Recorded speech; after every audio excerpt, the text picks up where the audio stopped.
The Editor is the newest and most ambitious film from the Canadian film collective Astron 6. This is a group dedicated to bringing back some of the aesthetics of classic exploitation cinema. But that's not all they do, and honestly, that's the problem. This time, Astron 6 sends up the Italian giallo pictures. For those unaware, giallos are pulpy murder mysteries known for their lurid subject matter. The genre was popularized by Mario Bava and then given a major jolt by the early films of Dario Argento. A typical giallo will be instantly recognizable in comparison to anything hailing from the school of Agatha Christie or even Alfred Hitchcock.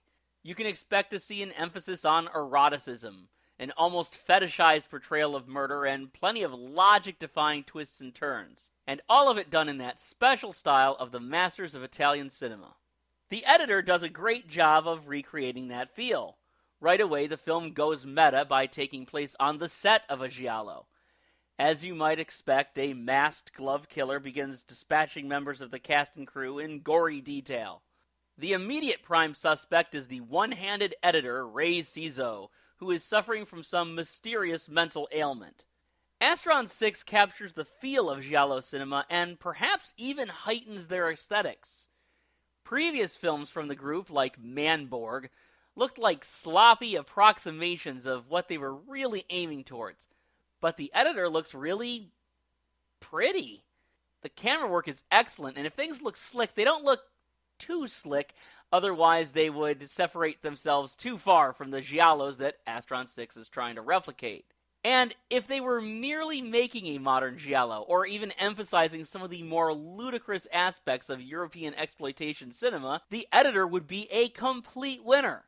Unfortunately, what Astron 6 is doing is far less inspired. You can call it what you want: send-up, take-off, satire. But the fact is that the Editor comes off as a broad comedy.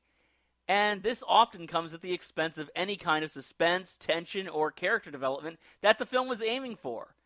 Worse yet, while there are a few laugh-out-loud moments, the film is only sporadically funny, and it's so broad and unrelenting that the film becomes tiresome after a while.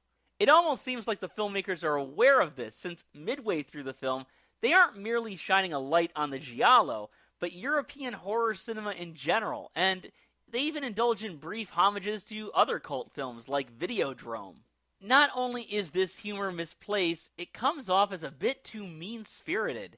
Instead of being a good-natured spoof on the material, the basic conceit of this film, as well as some of Astron 6's other works, is that it is impossible to enjoy a movie like this unless you're laughing at it. Well, I guess I take that a bit personally, since exploitation and cult cinema is where I live and breathe. The style of this film, combined with the signature twists and turns, makes this worth seeing at least once. Honestly, there's a really good film at the heart of The Editor, one told by a group of filmmakers with a lot of talent. But it's a frustrating experience trying to wade through all the ham-fisted comedy to get there. On my 7-point scale, The Editor is barely recommended.